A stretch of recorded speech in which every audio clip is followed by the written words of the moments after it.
Boa noite a todos. Vamos dar início à nossa atividade do livro Novas Mensagens, Fatalidade. Trazes a alma ferida e pedes socorro. Corações em que depositavas todas as esperanças de felicidade contrariaram as expectativas e deixaram-se levar pelo desequilíbrio. Ainda assim, não duvides do amparo divino. No mundo, quase sempre, as quedas constituem lições para o espírito imortal. Sem que te deixes abalar, segue fazendo o melhor ao teu alcance. Tua presença ao lado dos corações em desequilíbrio pode ser luz em meio às sombras. Ora e trabalha. Por mais escura seja a noite, sempre haverá a fatalidade de um novo amanhecer. Vamos elevar os nossos pensamentos a Jesus, rogar a Ele que nos abençoe a todos. Mestre amigo, abençoe-nos, Senhor, e mais esta noite, que aqui nos encontramos reunidos em Seu nome, para refletirmos acerca da Sua doutrina de amor. Ampara-nos, para que possamos refletir acerca do plano existencial, de modo a que tragamos vivo em nossas vidas os ideais que nos comprometemos a seguir antes de encarnarmos neste mundo. Sê conosco, Senhor, para que possamos prosseguir conscientes da jornada a ser percorrida, que possamos ser fiéis até o fim. Gratos por tudo. Prosseguindo com o estudo reflexivo das dimensões do espírito imortal, estamos trabalhando o módulo 1, as dimensões do espírito imortal e o plano existencial. Hoje é o nosso 21º encontro, exemplos de cumprimento do plano existencial, terceira parte. O objetivo é o de refletir sobre exemplos de cumprimento do plano existencial. Nós vamos estudar na noite de hoje mais um caso de uma pessoa que cumpre o seu plano existencial. Antes vamos meditar cada um de nós sobre o nosso próprio plano existencial. Feche os olhos, buscando sentir-se um espírito imortal, filho de Deus, aprendiz da vida. Como você tem realizado o seu plano existencial? Você sente que o tem realizado plenamente, fazendo esforços para desenvolver as virtudes do seu propósito, cumprindo as leis divinas para a efetivação do seu programa existencial?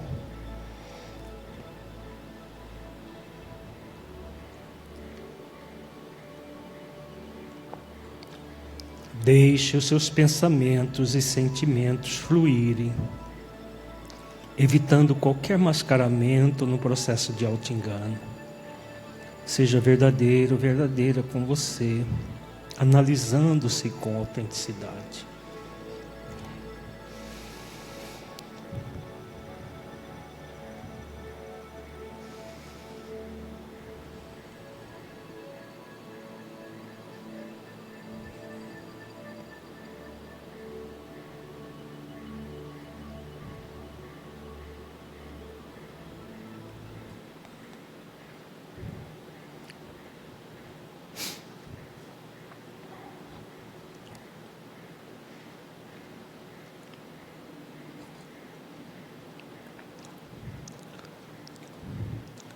Gradualmente vamos voltando ao estado de vigília para nossas reflexões.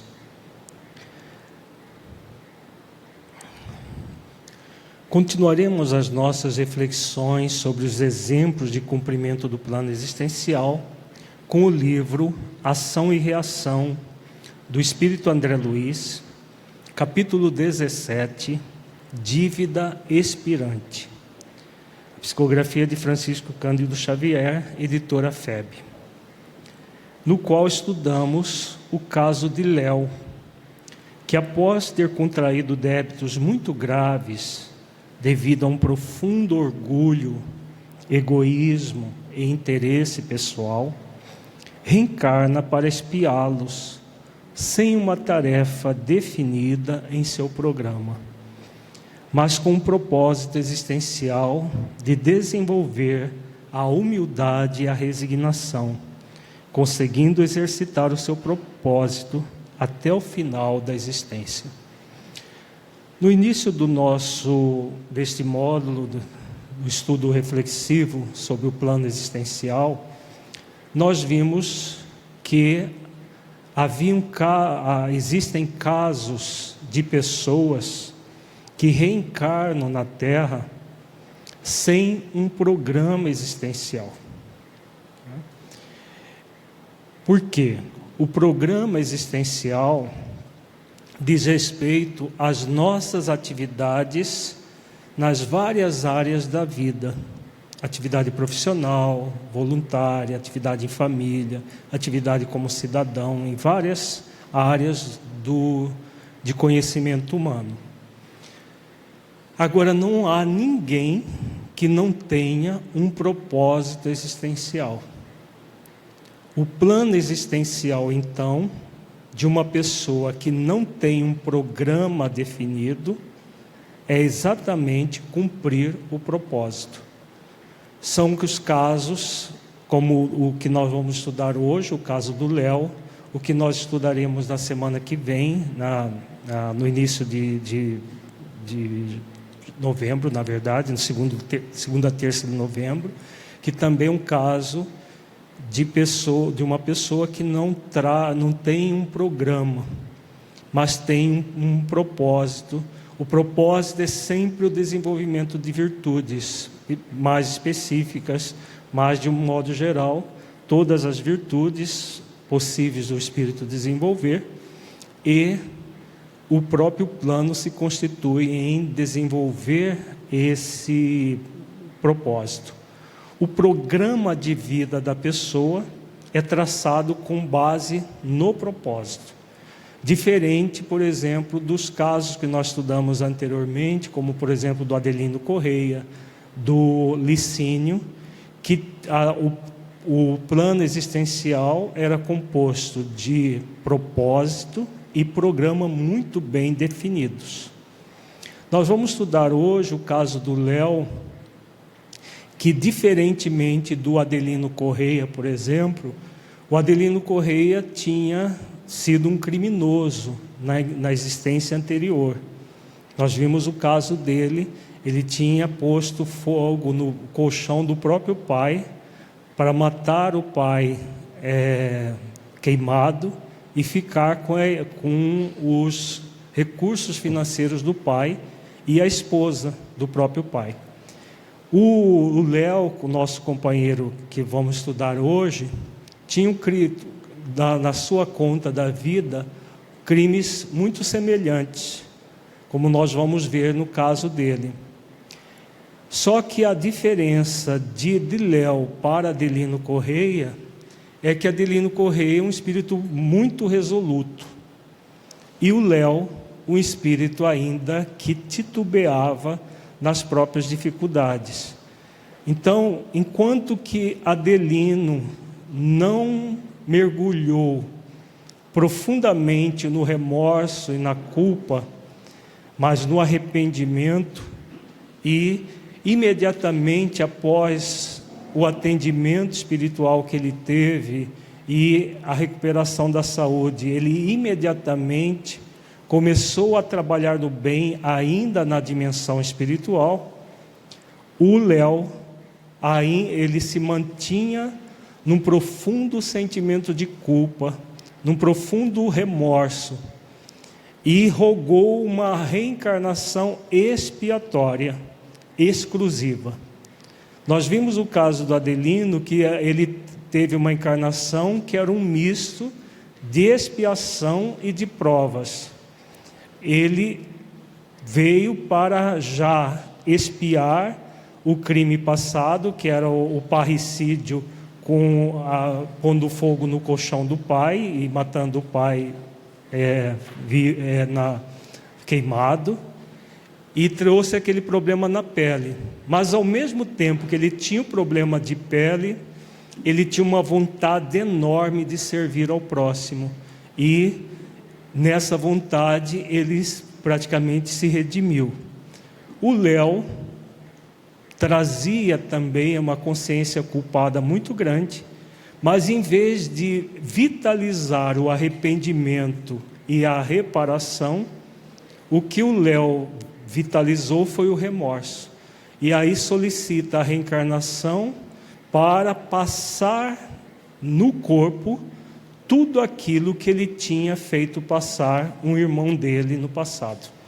Então nós vamos ver, nesse caso aqui do Léo, um contraste do espírito resoluto que quer realmente se libertar pelo amor, pela reparação, pelo esforço do bem, e daquele não tão resoluto que precisa ainda da expiação, sofrendo na pele aquilo que ele fez sofrer, para numa outra existência ele vir a reparar. Qual é a diferença entre um caso e o outro? Para nós termos ideia de como funcionam esses mecanismos da vida, mas que sempre vão levar o espírito à reparação. Uns vão levar vão mais rápido, como é o caso do espírito Adelino Correia, e outros vão levar mais tempo, como é o caso do Léo, conforme veremos hoje. Então vamos começar a refletir sobre esse caso muito interessante. Era agora num hospital, em triste pavilhão de indigentes, a nova lição que Silas nos reservava. Então quem nunca leu a obra Ação e Reação, André Luiz, juntamente com Hilário, estão com o assistente Silas, que era um dos companheiros responsáveis pela Mansão Paz, na dimensão espiritual, e eles estavam em missão na Terra, em várias atividades. Nós já estudamos vários casos que eles analisam. Agora estamos num hospital, onde eles estão assistindo doentes desse hospital. Dentre esses doentes, o que nós vamos focalizar hoje é o Léo, que estava em situação já de praticamente um caso terminal. Ganhando o interior, diversos companheiros acolheram-nos gentis. E após saudações amigas, um deles, o atendente Lago, avançou para o mentor de nossos estudos, cientificando: assistente, o nosso Léo parece gastar os derradeiros recursos da resistência. Silas agradeceu a informação e explicou que vínhamos justamente para colaborar no descanso de que se fazia credor. E atravessando longa fila de leitos pobres, nos quais enfermos jaziam padecentes, ao pé de alguns desencarnados em trabalho assistencial, estacamos junto de um doente esquálido e angustiado. A mortiça claridade de pequena lâmpada, destinada à vigília da noite, vimos Léo que uma tuberculose pulmonar arrastava ao pelourinho da morte. Não obstante, a dispneia mostrava o olhar calmo e lúcido, revelando perfeita conformação aos padecimentos que o conduziam ao termo da experiência. Aqui André Luiz já começa a relatar a virtude que fazia parte da vida do Léo, né, que fez parte da vida toda dele, que é a resignação ou conformação, que é a mesma coisa. Então, a resignação, nós vamos entender por que ele trazia como propósito existencial desenvolver a resignação. E juntamente com a humildade. Recomendou-nos Silas observar-lhe o corpo. Entretanto, não havia muita particularidade a destacar, porquanto os pulmões quase destruídos, através de sucessivas formações cavitárias, haviam provocado tamanho abatimento orgânico, que o vaso físico sob nossos olhos não era mais que um trapo de carne, agora aberto à multiplicação de bacilos vorazes, aliados a exércitos microbianos de variada espécie, a se apinharem dominadores na intimidade dos tecidos, assim como inimigos implacáveis a se lhe apoderarem dos restos, senhoreando todos os postos chaves da defensiva. Achava-se Léo desse modo, no veículo denso, à maneira de um homem irremediavelmente condenado à expulsão da sua própria casa. Todos os sintomas da morte patenteavam-se iniludíveis. O coração fatigado assemelhava-se a motor exausto, incapaz de liquidar os problemas da circulação sanguínea, e todos os implementos da aparelhagem expiatória esmoreciam desnorteados sob inexorável asfixia. Léo, moribundo, era um viajante habilitado à grande romagem, tão somente à espera do sinal de partida. Ainda assim, estava sereno e portava-se com bravura. Tão acentuada se lhe evidenciava a acuidade mental, que quase nos percebia a presença. Silas, que lhe acariciava a fronte com a destra generosa, disse-nos atencioso: já que vieram para notar um processo de dívida expirante, podem algo perguntar ao companheiro, cuja memória se revela, tanto quanto possível, consciente e vigilante. Ouvir-nos-á, porém, inquiriu Hilário, entre surpreso e compungido. Então aqui nós estamos vendo o quadro do Léo. Estava numa situação de terminal, devido à tuberculose pulmonar, e em poucas horas ele estaria desencarnando. E aí Silas convida André Luiz e Hilário para conversarem mentalmente com ele. Como ele estava já num processo pré-desencarnação, ele conseguiria ouvir, não como alguém que ouve alguém falando, mas como se alguém estivesse falando no pensamento dele, e ele respondesse como se ele estivesse pensando naquele assunto. É dessa forma que vai se dar o diálogo agora, de dois desencarnados com um encarnado prestes a desencarnar. Vamos ver esse diálogo, que é muito interessante.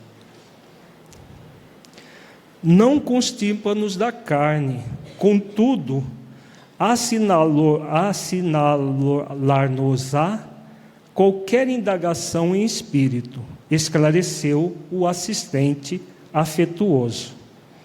Dominado de imensa simpatia, inclinei-me sobre o irmão em rude prova, atraído pela fé que lhe abrilhantava as pupilas, e abraçando, indaguei em voz alta: Léo, amigo, reconhece-se você no limiar da vida verdadeira? Sabe que deixará o corpo em breves horas? O interpelado, crendo raciocinar por si mesmo, registrou-me a inquirição, palavra por palavra, qual se lhe fosse transmitida ao cérebro por fios invisíveis. E como se conversasse a sós consigo, falou pensando: ó, sim, a morte. Sei que provavelmente esta noite chegarei ao justo fim. Desdobrando o nosso diálogo, acrescentei: não tem receio? Nada posso temer, refletiu muito calmo. E movendo os olhos com esforço, buscou fitar na alva parede da enfermaria uma pequena escultura do Cristo crucificado, refletindo de si para consigo. Nada posso recear em companhia do Cristo, meu Salvador. Ele também foi vilipendiado e esquecido. Terá vomitado sangue na cruz do martírio. Ele que era puro, varado pelas chagas da ingratidão. Por que não me resignar à cruz do meu leito, suportando sem reclamar as golfadas de sangue que de quando em quando me anunciam a morte, eu que sou pecador necessitado da complacência divina? Vejamos a consciência de si do Léo. Ele estava ali no hospital de indigentes, provavelmente uma santa casa, pela descrição, numa situação de tuberculose pulmonar, tendo hemoptises, colocando sangue pela boca, e resignado, ele simplesmente se lembra do Cristo e, em conexão profunda com Cristo, ele faz essa reflexão. Daqui a pouco nós vamos ver o passado dele e vamos ver o contraste entre o passado e esse presente que ele, sem conhecimento espírita, sem grandes conhecimentos profundos das leis divinas, ele é uma prova muito viva do que nós temos falado aqui, que o que importa mais intensamente não é o grande conhecimento das leis divinas. O que mais importa para o espírito imortal? Que mais? A vivência de quê? Das virtudes. O mais importante que qualquer coisa é o exercício das virtudes. E o espírito pode, conforme está lá na questão 619 do Livro dos Espíritos, se tornar uma pessoa de bem por meio das virtudes, ou investigar as leis divinas e por meio da investigação aprofundar nas virtudes. Essas duas maneiras de cumprir as leis divinas. No caso do Léo, ele não tinha conhecimento que nós espíritas temos das leis divinas, por ser católico, mas ele tinha principalmente o esforço para se mirar no exemplo do Cristo e trazer esse exemplo para a vida dele, conforme ele está colocando aqui nesse parágrafo. Você é católico romano? Pergunta André Luiz. Sim. Meditei na sublimidade do sentimento cristão, vivo e sincero, seja qual for a escola religiosa em que se exprima, e prossegui afagando-lhe o peito opresso. Nesta hora de tanta significação para o seu caminho, sinto a ausência de seus familiares humanos. Ah, meus familiares, meus afetos, respondeu falando mentalmente. Meus pais teriam sido no mundo os meus únicos amigos. No entanto, demandar o túmulo quando eu era simplesmente um jovem enfermo, separado de minha mãe, vi-me entregue aos desajustes orgânicos. Logo após, meu irmão Henrique não hesitou em declarar-me incapaz. Por direito à herança, cabiam-lhe grandes bens. Contudo, prevalecendo-se do meu infortúnio, o mano obteve da justiça, com meu próprio assentimento, a documentação com que se fazia meu tutor. Bastou, porém, a consecução dessa medida para que se transformasse para mim num verdugo cruel. Apossou-se de todos os recursos, internou-me num hospício em que amarguei longos anos de isolamento. Sofri muito, alimentei-me com pão recheado de fel, destinado pelo mundo aos que penetram as portas como réprobos do berço, porque o desequilíbrio mental me perseguia desde a idade mais tenra. Então vamos prestar atenção nessas características psíquicas e emocionais do Léo e as provações que ele passou. Então ele nasceu com uma debilidade mental, os pais desencarnaram ainda cedo e ele teve como tutor, coagido pelo próprio irmão, o irmão que assim que os pais desencarnaram, de posse da tutoria dele, fizeram o internamento dele, o irmão internou num hospital psiquiátrico. E ele, no hospital psiquiátrico, acabou passando por uma série de provações nesse hospital. Vai ser muito interessante nós refletirmos a existência presente dele e a causa lá no passado de tudo isso. Porque nós temos refletido que a lei de causa e efeito, ela nunca vai trazer algo injusto para o espírito, não é isso? Se ele passou por isso, é porque na conta da vida dele havia débitos que justificava isso. Quem olha apenas uma existência, dá a impressão que o Léo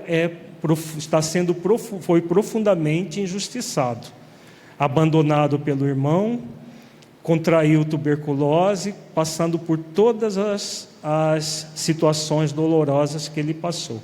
Daqui a pouco nós vamos ver o passado dele e vamos ver que, na verdade, ele estava resgatando débitos perante a própria consciência. Quando algo melhorado, fui constrangido a deixar o manicômio. Recolhi-me à porta, mas recolhi-lhe a porta, mas expulsou-me sem compaixão. Fiquei apavorado, vencido. Oh, meu Deus! Como escarnecer assim de um irmão doente e infeliz?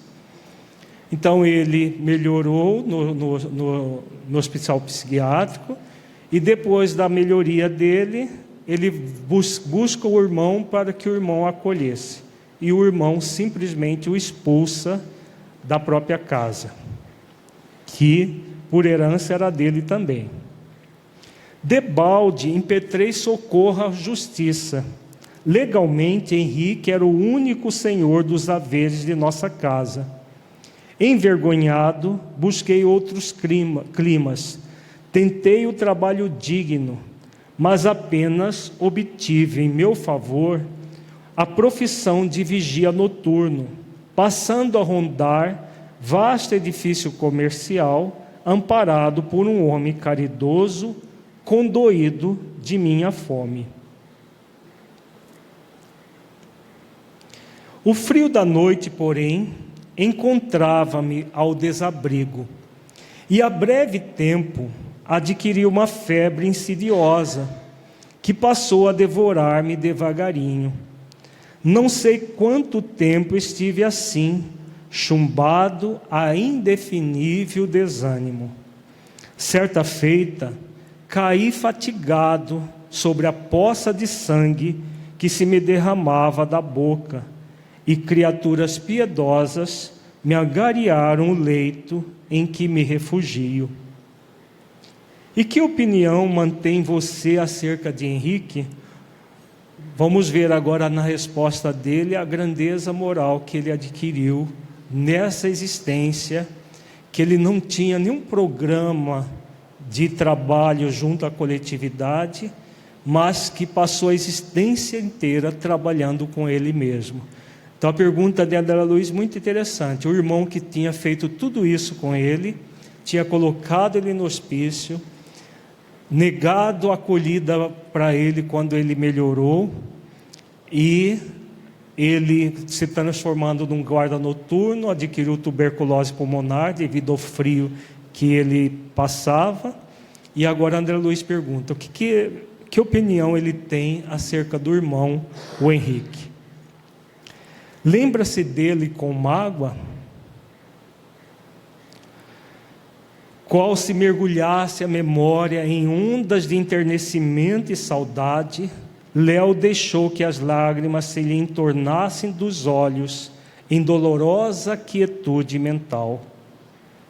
Em seguida monologou por dentro: pobre Henrique, não deverei antes lastimá-lo?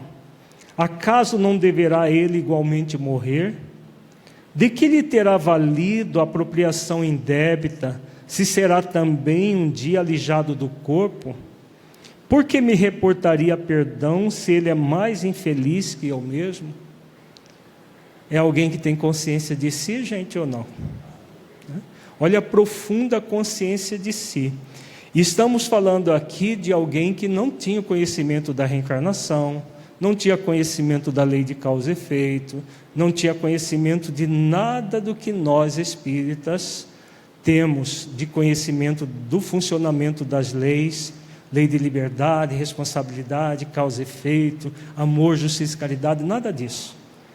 Mas alguém que está verdadeiramente desenvolvendo as virtudes cristãs por uma escolha consciente. Aqui ele fala de que ele não tinha mágoa, não tinha o que perdoar o irmão. Antes ele sentia compaixão do próprio irmão, pelo irmão ter feito aquilo com ele. O que leva um espírito a agir assim, gente? Existe uma causa profunda para isso. Porque vejamos, o Léo não tinha conhecimento das leis divinas como nós temos para fazer reflexões. Bom, se eu estou sofrendo porque eu fiz sofrer no passado, então eu estou resgatando débitos. Meu irmão, ele vai perante a justiça divina prestar contas dos seus atos. Nada disso ele tinha como um conhecimento intelectual. Mas o que levou Léo a pensar assim e agir assim?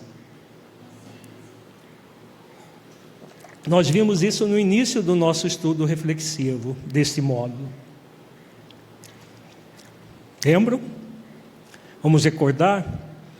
O espírito, mesmo que ele não tenha um conhecimento exato das necessidades dele, o que ele traz na sua memória perispiritual?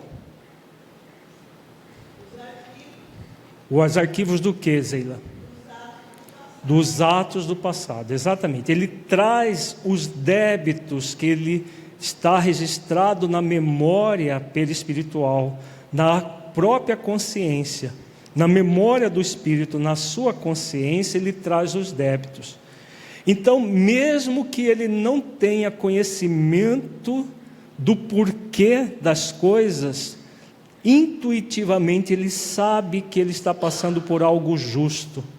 Se ele mergulha na própria essência, Se ele mergulha na conexão dele consigo mesmo em essência e na conexão com Deus, ele vai sentir que tudo é justo. Então nós já falamos muitas vezes aqui da lei do esquecimento. A lei do esquecimento é para beneficiar o espírito, mas esse esquecimento nunca é total, como diz o livro dos Espíritos. Então, no caso do Léo, ele não tinha o conhecimento objetivo das leis, como nós espíritas temos, mas ele tinha, sobretudo, a vivência das virtudes cristãs dentro dele mesmo, por força pelo hábito da reflexão sobre os ensinamentos de Jesus. Então, os ensinamentos de Jesus bastavam para que ele refletisse profundamente o sentido de tudo aquilo que ele estava passando na vida dele. E tornando a pousar os olhos na figura do Cristo, continuou. Vejamos a profunda identificação que ele trazia com os ensinamentos de Jesus. Jesus, escarnecido e espancado, esqueceu ofensas e deserções. Içado à cruz, não clamou contra os amigos que o haviam lançado à humilhação e ao sofrimento. Não teve uma palavra de censura para os truculentos algozes. Ao invés de incriminá-los, pedira ao Pai Celeste amorosa proteção para todos. E Jesus foi embaixador de Deus entre os homens. Com que direito julgarei assim meu próprio irmão, se eu, alma necessitada de luz, não posso penetrar os divinos juízos da providência? Olha que indagação profunda ele faz. Ele não tinha o conhecimento das leis, como nós temos, para saber o sentido profundo daquilo, mas ele sabia que a providência divina é profundamente misericordiosa e justa. Então ele não estava passando por nada que ele não, de alguma forma, não tivesse alguma coisa a ver com aquilo. Então a consciência de si dele muito profunda, e tudo a partir de reflexões dos ensinamentos do próprio Cristo. Se o Cristo passou por tudo aquilo que ele passou sem reclamar, ele também tinha o dever de passar por aquilo sem reclamar. Aquietara-se Léo em pranto, buscando internar a mente no templo de amor da prece. A humildade a que se recolhia tocava-me o coração. Ergui-me de olhos úmidos. Para sondar-lhe a grandeza da alma, não seria preciso alongar o interrogatório. Hilário, que se mostrava comovido até as lágrimas, desistiu de qualquer consulta, apenas inquirindo ao assistente se o agonizante estava reencarnado sob os auspícios da mansão, ao que Silas informou prestativo. Sim, Léo vive tutelado por nossa casa. Ele era um dos tutelados da mansão Paz, conforme nós estamos vendo todos os casos do livro Ação e Reação. Aliás, temos algumas centenas de criaturas que, não obstante materializadas na carne, permanecem ligadas à nossa instituição pelas raízes dos débitos a que se prende, geralmente todas elas em estágios difíceis de regeneração, porque delinquentes em reajuste. Renasce no mundo sob a guarda de nosso estabelecimento socorrista, mas naturalmente ainda enleados, de certo modo, aos parceiros do pretérito, com cuja influência tomam contato, consolidando as qualidades morais de que necessitam, através dos conflitos interiores que podemos classificar como sendo a forja da tentação. Então aqui a Silas fala do tipo de espíritos que renasciam sob a tutela da mansão Paz.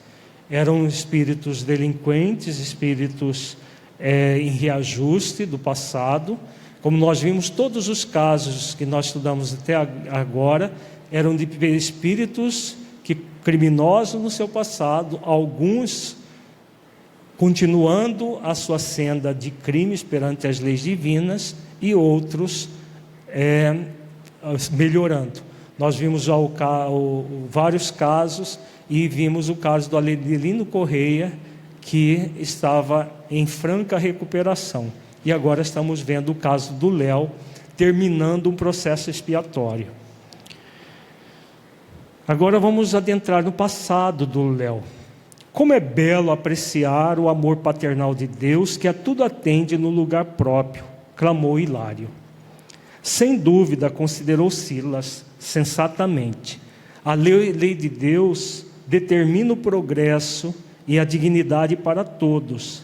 Sabem vocês que, via de regra, os desencarnados que se asilam na mansão constituem grande ajuntamento de criminosos e viciados. E modificando a inflexão de voz, acrescentou: como eu mesmo. Silas também trazia um passado delituoso. Nós não vamos estudar o caso dele aqui, porque ele é muito complexo e nós estamos estudando casos mais pontuais. Mas quem tiver curiosidade, leia o livro Ação e Reação. Vale a pena ver o caso do Silas e do Druso, que foi o pai dele na encarnação anterior. Ali recebemos atenção e carinho, assistência e bondade, reeducando-nos às vezes por muitos anos.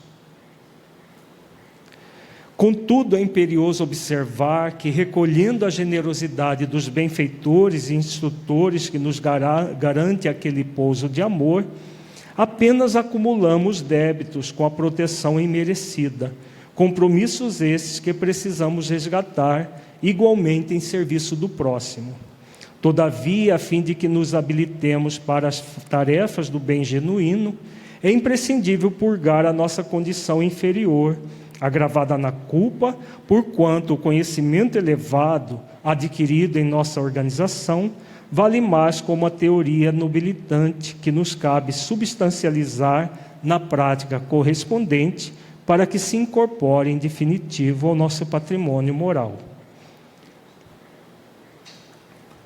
Eis porque, depois do aprendizado breve ou longo em nosso instituto, somos novamente internados na esfera da carne. E aí é óbvio que, apesar de protegidos por nossos mentores, deveremos sofrer a aproximação dos antigos comparsas de nossos delitos, para demonstrar aproveitamento e a simulação do amparo recebido. Então, a Silas aqui dá a ideia de que o irmão do Léo, o Henrique, pode ter sido uma das vítimas dele do passado, ou um comparsa dele do passado, que acabou trazendo para ele aquilo que ele tinha feito na existência anterior. Porque aonde vai o criminoso, ele vai lidar com as suas vítimas ou os seus comparsas, seja na condição de encarnados ou de desencarnados. Ao nosso lado, porém, Léo contava os derradeiros minutos no veículo denso, e notamos que o assistente não desejava ausentar-se do caso dele para que lhe aguardássemos a lição. Talvez por isso mesmo Silas ministrou-lhe energias novas ao peito exausto, através de passes balsamizantes, falando-nos em seguida. Vocês ouviram as alegações mentais do companheiro que se despede. Hilário, que ardia de curiosidade, tanto quanto eu, faminto de novas elucidações, indagou reverente: em que ponto será lícito considerar a presente desencarnação de Léo como débito expirante? Nosso interlocutor fixou o expressivo gesto e informou: de certo não reportarei a conta integral de nosso amigo perante a lei. Não disponho pessoalmente de recursos informativos para relacionar-lhe as dívidas de créditos no tempo. Referir-me-ei, por isso, tão somente à culpa que o atormentava, quando ingressou em nossa casa, segundo os apontamentos que lá poderemos compulsar. O agonizante, agora de nervos acerenados pelo socorro magnético, parecia quase ouvir-nos. Sustentando-lhe a fronte suarenta, Silas, atencioso, prosseguiu depois de leve pausa. Léo enfileirou mentalmente para nós amargas recordações dos dias recentes que tem vivido, detendo-se particularmente na enfermidade que o martiriza desde o berço, nos tormentos do hospício e na dureza de um irmão que o sentenciou à extrema penúria. Vejamos, porém, a razão das dores com que se pune a si mesmo, porque mereceu a felicidade de ressarcir para sempre o débito particular, agora na pauta de nosso estudo. Em princípios do século passado, era ele filho dileto de abastados fidalgos citadinos, que, desencarnados muito cedo, lhe confiaram o próprio irmão doente, o jovem Fernando, cuja existência fora marcada por incurável idiotia.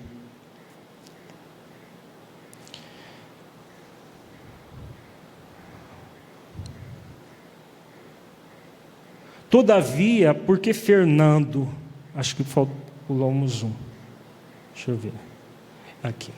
Ernesto, no entanto, pois era esse o nome de nosso Léo na existência última, tão logo se viu sem a presença dos genitores, deu-se pressa em alijar o irmão do seu convívio, cioso do governo total sobre a avantajada fortuna de que ambos se faziam herdeiros.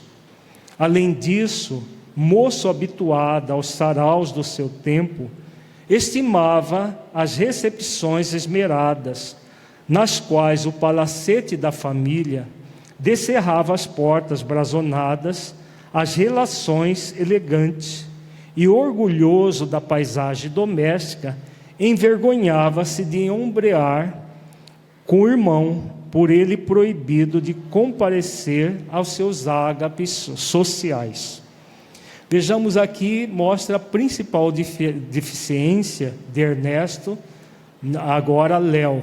Qual era? Qual é? Orgulho, né? Orgulho exacerbado. Ele tinha tanto orgulho que ele alijava o irmão da sociedade para não ser visto com o irmão que era débil mental. Todavia, porque Fernando Mentecapto não lhe atendesse às ordens, em razão da incapacidade de apreendê-las, providenciou gradeada prisão ao fundo da residência, onde o rapaz enfermo foi excluído da comunidade familiar. Encarcerado e sozinho, desfrutando apenas a intimidade de alguns escravos, Fernando passou a viver engaiolado, qual se fora infeliz animal. Enquanto isso, Ernesto, casado, dava largas aos caprichos da mulher em extensas viagens de recreio, nas quais desperdiçava seus bens em jogatinas e extravagâncias. Então, além do orgulho, ele acabou esbanjando a fortuna que recebeu dos próprios pais. Depois de algum tempo, esgotado nas finanças de que podia dispor, apenas conseguiria reequilibrar-se por morte do mano irresponsável. No entanto, o jovem mentalmente enfermo dava mostras de grande fortaleza física, não obstante certa bronquite crônica que muito o incomodava. Observando-lhe o desequilíbrio respiratório Ernesto planejou levá-lo à moléstia mais grave, na esperança de remetê-lo com rapidez ao sepulcro, recomendando aos servos que o libertassem todas as noites, num grande pátio em que Fernando repousasse ao relento. O moço, porém, denotava enorme resistência. E, embora sofresse consecutivas crises de sua moléstia, assim exposto à intempérie, durante quase 2 anos, superou valorosamente a provação ao que fora submetido. Entre mentes, padecia Ernesto o cerco de angústia econômica sempre mais grave, que somente o quinhão amoedado de Fernando, entregue ao comando de velhos amigos, conforme a vontade paterna, poderia solucionar. Em razão disso, envilecido pela fome de ouro, certa noite liberou 2 escravos delinquentes, algemados em seu domicílio, sob a condição de se exilarem para terras distantes, e após vê-los partir, sobre o nevoeiro da madrugada, buscou o leito do irmão, enterrando-lhe um punhal no peito inerme. Na manhã seguinte, ante o choro dos servos, a lhe mostrarem o cadáver, fê-los admitir que os cativos fujões teriam sido os autores do crime, e, inocentando-se com astúcia, entrou na posse dos bens que pertenciam ao morto, com plena aprovação dos magistrados terrestres.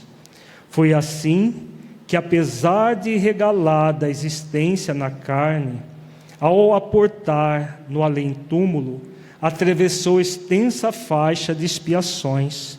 Fernando, o irmão desditoso, com absoluta magnanimidade, esqueceu-lhe as ofensas. No entanto, vergastado pelos remorsos, Ernesto entrou em comunhão com impassíveis agentes da sombra, que o fizeram presa de inomináveis torturas, por se recusar a segui-los nas práticas infernais. Então vejamos todo o cenário. Ele fez tudo aquilo com o irmão é débil mental, ele engaiolou o irmão no fundo da residência, libertava o irmão somente à noite, para que o irmão dormisse ao relento, para que ele adoecesse e morresse. Como o irmão estava demorando para morrer, ele simplesmente foi lá e cravou um punhal no peito do irmão, vindo a falecer naquela condição extrema. O irmão o perdoa. Só que aí o que acontece? O que aconteceu com Ernesto, hoje Léo? Apesar do perdão do irmão, ele próprio não se perdoou. Ele adentra num processo de profunda culpa, remorso, e nessas condições ele é preso por espíritos das sombras e se torna escravizado por esses espíritos, até que ele é libertado e é levado para a mansão paz. Conversando no íntimo, conservando no imo da alma a lembrança da vítima, através da percussão mental do arrependimento sobre os centros perispiríticos, enlouqueceu de dor, vagueando por vários lustros em tenebrosas paisagens, até que, recolhido à nossa instituição, foi convenientemente tratado para o reajuste preciso. Não obstante recuperado, porém, as reminiscências do crime absorviam-lhe o espírito de tal sorte que, para o retorno à marcha evolutiva normal, implorou o regresso à carne, a fim de experimentar a mesma vergonha, a mesma penúria e as mesmas provas por ele infligidas ao irmão indefeso, pacificando desse modo a consciência intranquila. Apesar de Silas ter usado aqui o termo arrependimento, não é bem arrependimento, como nós estamos, porque o termo é sinônimo, né? Na verdade, o que Ernesto sentia, depois reencarnado como Léo, era um profundo remorso, que estava interferindo com a sua paz. Quando agora há pouco nós estávamos falando que o Léo é bem diferente do caso do Adelino Correia. O Adelino Correia, ele entrou no sentimento de um profundo arrependimento e imediatamente começou o trabalho de reparação ainda na dimensão espiritual antes de reencarnar. O Léo, ele permaneceu num estado de profundo remorso e, como ele diz aqui, estava perturbando o retorno à marcha evolutiva normal. E por isso ele pede a reencarnação puramente expiatória, para sofrer na pele tudo aquilo que ele havia feito sofrer o seu irmão Fernando na encarnação anterior. Então, ele, nas mãos do Henrique, um irmão também, ele passa pela mesma trajetória, com uma única diferença: a sua desencarnação não estava acontecendo por um processo de homicídio, ele não estava sendo assassinado, porque foi o único mérito que ele recebeu, de ter uma desencarnação por uma morte pela tuberculose, com sintomas por causa da hemoptise semelhantes à da punhalada que ele tinha dado no irmão, pela vida de resignação que ele acabou gerando para ele mesmo, humildade e resignação durante toda a existência. Vamos ver as reflexões que Silas faz sobre isso. Amparado em seus propósitos de resgate por eminentes instrutores, tornou ao campo físico, carreando na própria alma os desequilíbrios que assimilou além do sepulcro, com os quais renasceu alienado mental, como o próprio Fernando no passado recente, tendo amargado na posição de Léo todos os infortúnios por ele impostos ao irmão debilitado e infeliz. Ressurgiu dessa forma na esfera carnal, desditoso e doente. Cedo conheceu a orfandade. Foi colhido de surpresa pela secura e vilania de um irmão insensato, que o ilhou no ambiente sombrio de um manicômio, e para não faltar particularidade alguma ao quadro expiatório, padeceu como guarda noturno o frio e os temporais a que expusera a vítima indefesa. Até esse detalhe, né? O irmão ficou 2 anos dormindo ao relento, e ele 2 anos trabalhando como guarda noturno, passando pelo frio, pelas tempestades, por tudo aquilo que o irmão havia passado. Entretanto, pela humildade e paciência com quem tem sabido aceitar os golpes reparadores, conquistou a felicidade de encerrar em definitivo o débito a que nos reportamos. Vejamos que o que ele estava encerrando é apenas o débito em relação ao irmão dele, que ele trazia o remorso na consciência. Ainda não era a reparação do débito, porque a reparação sempre é no esforço do bem. A expiação apenas neutraliza o remorso para o espírito. Agora, o trabalho do bem que vai fazer com que ele quite definitivamente perante a consciência o débito. Nós vimos o caso do Adelino, que ele estava tendo simultaneamente a expiação e a reparação, na mesma existência, expiando e reparando pelo esforço do bem. O Léo, o único bem que ele fez foi a ele mesmo. Ele não fez o bem ao próximo, porque não tinha um programa definido para ele nesta existência. Por que emudecesse o orientador, preocupado em atender ao agonizante, então banhado pelo suor característico da morte? Hilário indagou: Assistente, como entender que o nosso companheiro está liquidando a dívida a que se refere? Pois não veem, observou Silas admirado. E indicando a grande hemoptise que começava, ajuntou: qual Fernando que desencarnou com o tórax perfurado por lâmina assassina, Léo igualmente se despede do corpo com os pulmões em frangalhos.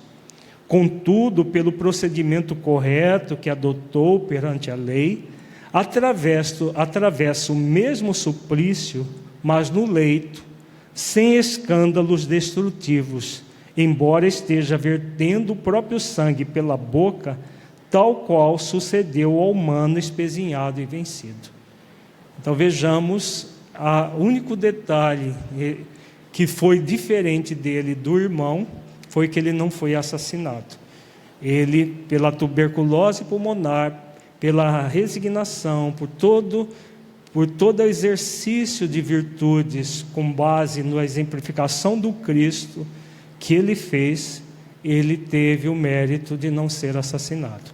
Vamos supor que Léo não tivesse feito nada disso, tivesse se revoltado, muito provavelmente ele padeceria talvez um assassinato, né, para poder ainda nesse assassinato meditar na realidade. Mas como ele fez esforços para desenvolver as virtudes do seu propósito, ele não precisou de passar por aquilo que o seu irmão tinha passado, com o próprio crime que ele tinha cometido.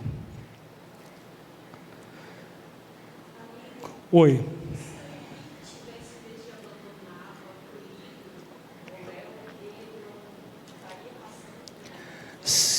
Uma boa pergunta. Se o Henrique tivesse, em vez de abandonado, acolhido o Léo, ele passaria pelos débitos? Talvez não na mesma intensidade, seria suavizado pelo esforço do irmão de se transformar, porque ninguém vem para fazer o mal, né? Ele teria o débito dele suavizado pelo esforço do irmão. E, de alguma maneira, por uma doença, por uma coisa, por a própria tuberculose, que na época era incurável, ele poderia ter tido as expiações suavizadas. Ele provavelmente não passaria pelo hospício, mas ele passaria pela debilidade mental, por tudo isso ele estaria passando. Somente pelo bem do irmão, ele não teria agravado a sua expiação. Mas comumente a providência divina traz os comparsas ou as vítimas do passado nessa relação de consanguinidade, a probabilidade de haver exatamente o que aconteceu no passado era alta, como de fato aconteceu. Então, o irmão não veio para abandonar, mas a probabilidade dele vir a abandonar era grande por ter provavelmente não é colocado na história, mas provavelmente uma vinculação negativa também com o próprio Léo. Você tem pergunta? Por favor. Como?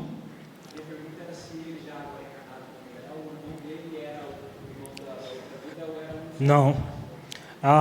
Se o irmão dele era mesmo da outra vida, não, da outra vida o perdoou e seguiu o caminho dele. Esse que foi o irmão dele agora, provavelmente era uma vítima do seu passado ou um comparsa.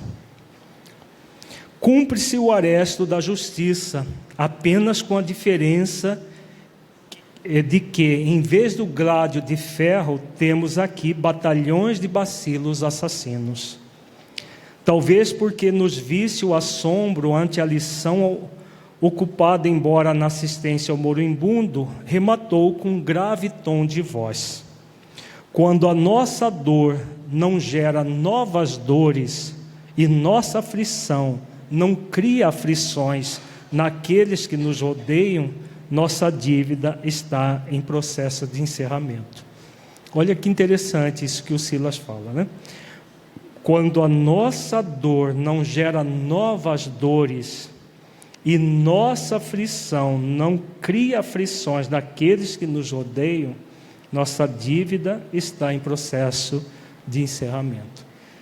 Muito interessante, porque quando nós revoltamos com a nossa dor e criamos dores nas pessoas que estão à nossa volta, em vez de expirar os nossos débitos, nós aprofundamos os débitos, nós acumulamos mais débitos, e quando isso não ocorre, né, nós estamos em encerramento desse débito particular. Muitas vezes, o leito de angústia entre os homens é o altar bendito em que conseguimos extinguir compromissos criminosos, pagando nossas contas, sem que o nosso resgate a ninguém mais prejudique. Quando o enfermo sabe acatar os celestes desígnios entre a conformação e a humildade, traz consigo o sinal da dívida expirante. Exatamente as virtudes que Léo desenvolveu durante toda a sua existência: a resignação e a humildade. Então, quando o Silas fala, né, do leito de dor, muitas vezes o leito de dor tem essa característica do espírito na situação dolorosa, está resgatando débitos profundos perante a consciência. Daí o grande crime que se constitui a eutanásia. Os países que têm preconizado a eutanásia para casos de doenças terminais, ou às vezes até não de doenças terminais, recentemente soubemos de um caso na Holanda, que a pessoa tinha uma depressão, e com 40 e poucos anos, por causa da depressão, ele solicitou a eutanásia e foi deferido o pedido, e ele foi morto. Então vejamos, a pessoa numa situação de dor, ela pode naquele momento refletir profundamente sobre a vida e resgatar débitos. Enquanto que o processo de abreviar a morte, abrevia-se a morte, né? A vida é retirada, mas o espírito continua vivo. Só que ele continua vivo com os mesmos débitos, e a existência, com todas as suas dificuldades, se torna inútil para esse espírito, e ao contrário, ele agrava os débitos, principalmente quando a eutanásia é solicitada, que aí não é nem só um crime, são dois: é o suicídio, porque a pessoa que pediu, e a eutanásia, porque alguém vem e aplica isso, chamado suicídio assistido ou eutanásia. Impede o espírito de passar por situações como essas que o Léo estava passando. Tudo isso é fruto do materialismo que vive a nossa sociedade, né? Em que as pessoas não refletem conteúdos como esses que nós estamos vendo aqui, que estão disponíveis. As obras de André Luiz, por exemplo, estão todas disponíveis em inglês. Em inglês a gente sabe que é a segunda língua da grande maioria das pessoas, mas as pessoas não buscam conhecimento dessas obras e agem de forma materialista, criando problemas muito maiores do que elas estão vivenciando, exatamente por acreditar que morrendo tudo se acaba. Silas, contudo, não pôde continuar. Léo, em oração, debatia-se nos estertores da morte. O assistente enlaçou com carinhoso enternecimento e exorou o amparo divino, como se o doente desventurado lhe fosse um filho do coração. Envolvido nas irradiações suaves da prece, Léo adormeceu diante de nossas lágrimas. Porque perguntássemos quanto ao motivo pelo qual não o arrebataríamos de imediato ao vaso cadavérico, para transportá-lo conosco à mansão, o assistente informou-nos conciso: não dispomos de autoridade para desligá-lo do corpo. Semelhante responsabilidade não nos compete. E comunicando aos vigilantes que missionários da libertação viriam em breves horas em socorro do companheiro que descansava, meditativo e emocionado, propôs-nos regressar à mansão. Bonito o caso do Léo, né? Muito comovente o caso dele. Vamos ver agora um resumo do caso, da história dele e o grande significado de um caso assim para nossas reflexões. Propósito existencial: desenvolver a humildade e a resignação para transmutar os equívocos do passado espiritual. Então, durante toda a existência, o Léo desenvolveu, em cada situação dolorosa, em cada provação, uma profunda resignação e uma profunda humildade para lidar bem com tudo aquilo que ele havia passado. O programa existencial, por estar em uma expiação com profundas limitações para servir a coletividade, ele trouxe a doença mental. O programa existencial de Léo é o de cumprir o propósito existencial, desenvolvendo as virtudes que servirão para que fique em paz com a sua consciência e inicie a reparação em uma futura existência. Então, esse é como nós falamos, o programa. Para que a pessoa tenha um programa, é necessário toda uma série de condições. Uma delas é essa condição de ter a normalidade mental e emocional. O Léo trouxe limitações muito sérias nesse sentido. Então, não havia como ele ter um programa junto à coletividade. O programa dele era o próprio propósito, desenvolvendo as virtudes. Dá para entender a diferença, gente?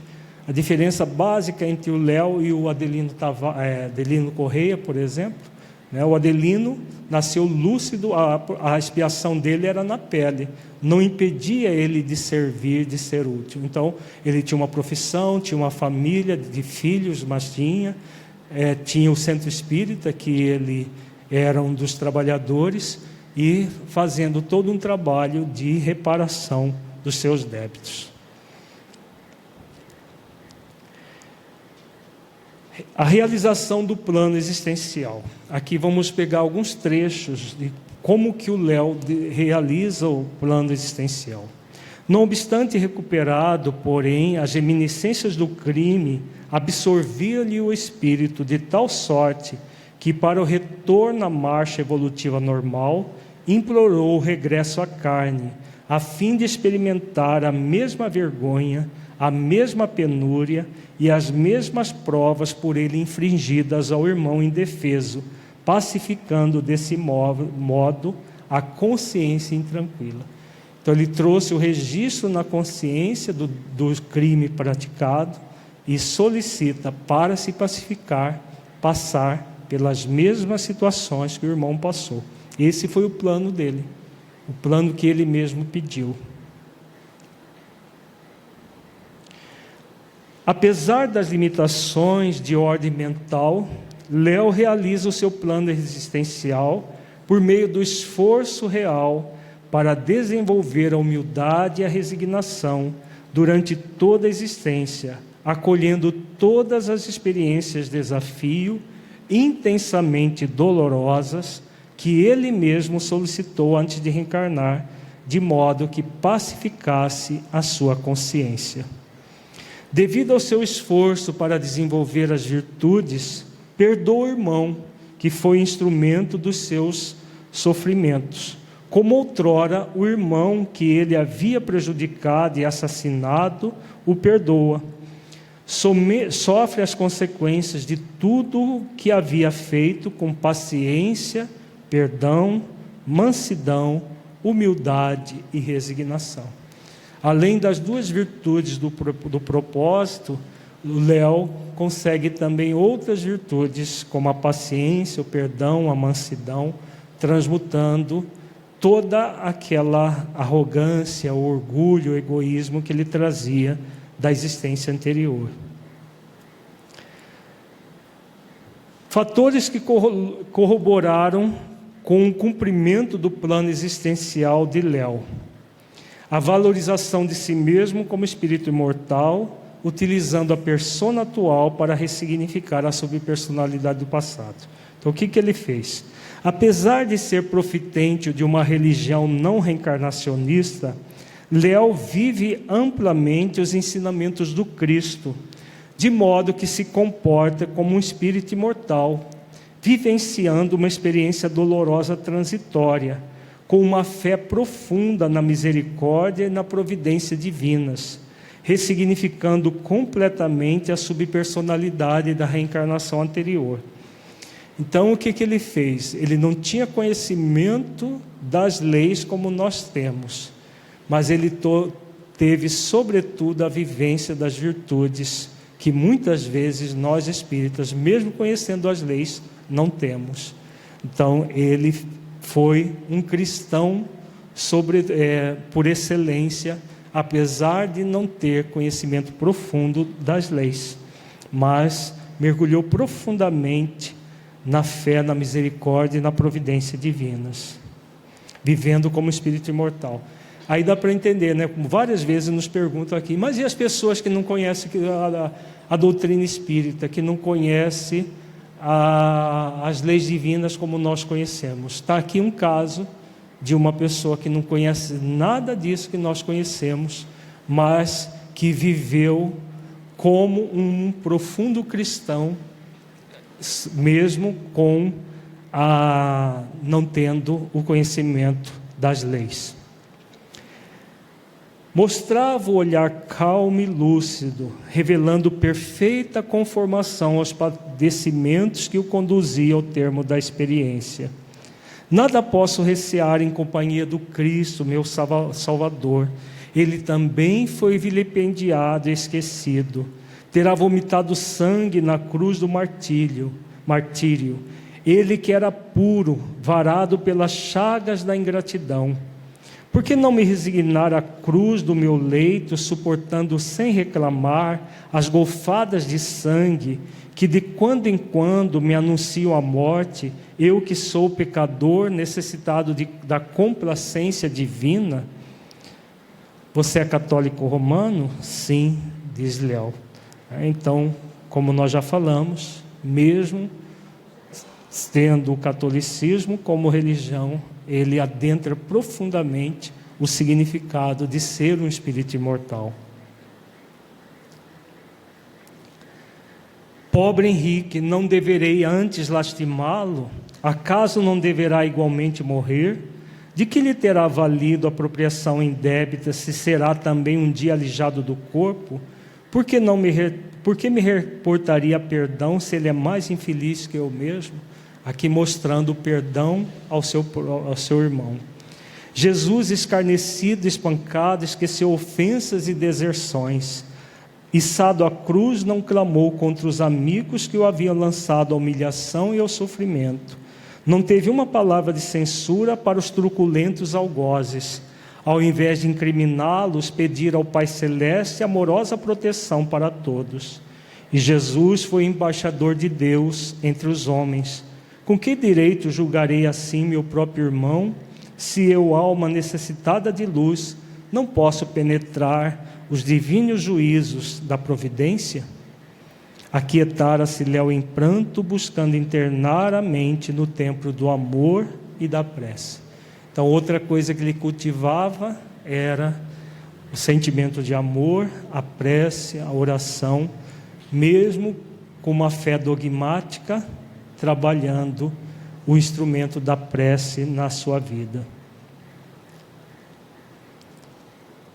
Os benefícios advindos do esforço pelo cumprimento do plano existencial, pela humildade e paciência com que tem sabido aceitar os golpes reparadores, conquistou a felicidade de encerrar em definitivo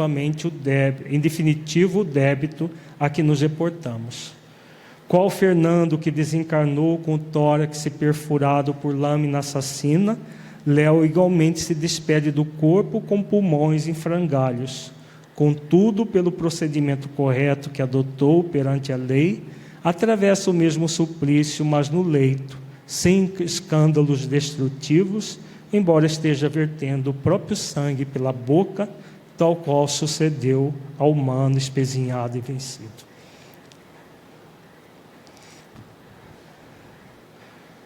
Cumpre-se o aresto da justiça, apenas com a diferença de que, em vez do grádio de ferro, temos aqui batalhões de bacilos assassinos. Quando a nossa dor não gera novas dores e nossa aflição não cria aflições naqueles que nos odeiam, nossa dívida está em processo de encerramento. Vamos ver agora o esquema para entender mais o caso do Léo. Então nós temos aqui a prova de humildade e resignação de Léo.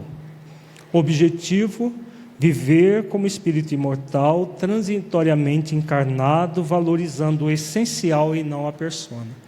Foi o que ele fez a existência inteira.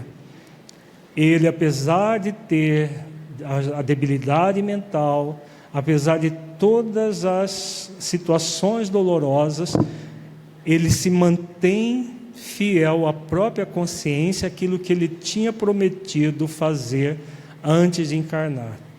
E se mantém vivendo como espírito imortal, mergulhado na certeza de que ele estava passando por uma situação que o convidava, sim, a exercitar virtudes e não a se revoltar, a entrar num processo que agravaria os seus problemas. Então, é muito comovente isso, porque é o que nós falamos, né? Independe da religião que a pessoa tem. O que depende sempre é do esforço do espírito entrar em sintonia com seu plano existencial, e nesse esforço que ele faz de sintonizar-se com o plano existencial, ele vive como espírito imortal, mesmo que não tenha conhecimentos profundos de nada disso. Foi o que o Léo fez. Então o que ele faz? Ele utiliza da persona atual, Léo, com o objetivo de auxiliar o ser essencial no desenvolvimento das virtudes do propósito, a resignação e a humildade. Com isso, o que ele fez? A subpersonalidade do passado, como Ernesto, ele é ressignificada pelo esforço continuado, paciente, perseverante e disciplinado. Então, na existência atual, ele faz todos os esforços como espírito imortal, e a personalidade do passado é profundamente ressignificada pelo esforço que ele faz. Então, os fatores que levaram Léo a cumprir o plano existencial: a prática das virtudes do seu propósito no processo expiatório. A vida dele era profundamente limitada, mas dentro da limitação ele fez o quê? O que Léo fez, apesar das limitações profundas que trazia? O que ele fez? Que tipo de esforço? Esforço comum? O esforço no limite das suas forças. Esse é o esforço no limite das forças dele. Uma debilidade mental, dificuldades econômicas, dificuldades várias. Mas em todas as dificuldades, ele exercitou as virtudes no limite das forças que ele trazia. Então, com isso, ele cumpre o plano existencial por esse esforço. E aí a pergunta consciencial para todos nós: como devem ser os esforços para que o plano existencial seja cumprido, especialmente o propósito? Conforme a questão 642, deve ser feita no limite das nossas forças. Podemos tirar muitas conclusões da história do Léo, gente, ou não? É um exemplo para nós? Com toda certeza, né? Mesmo não tendo conhecimento espírita, não tendo uma vida de doação a uma causa, ele age de uma forma profundamente cristã, de uma forma profundamente consciente de si mesmo, realizando o bem do limite das forças. Alguma pergunta, alguma dúvida? Vamos fazer a nossa reflexão então. Feche os olhos, entre em contato com você mesmo em essência.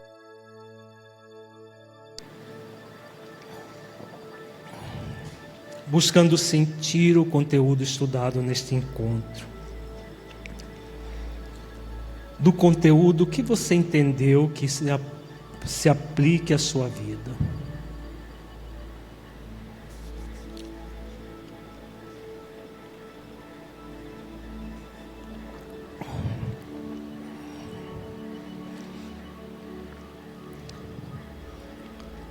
O conteúdo estudado mudou a forma como você entende a oportunidade reencarnatória e os obstáculos a serem superados?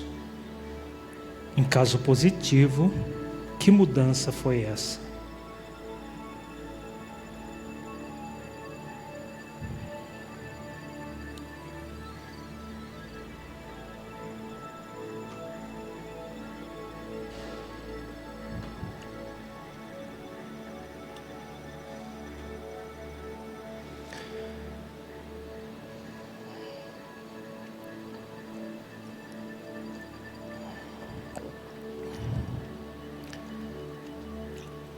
Neste encontro, refletimos sobre os esforços que podemos realizar para que o plano existencial seja cumprido integralmente. Como você tem feito esses esforços? Você tem feito esforços para superar as suas tendências inferiores, fazendo o bem no limite de suas forças, de modo a cumprir o seu programa e propósito existenciais?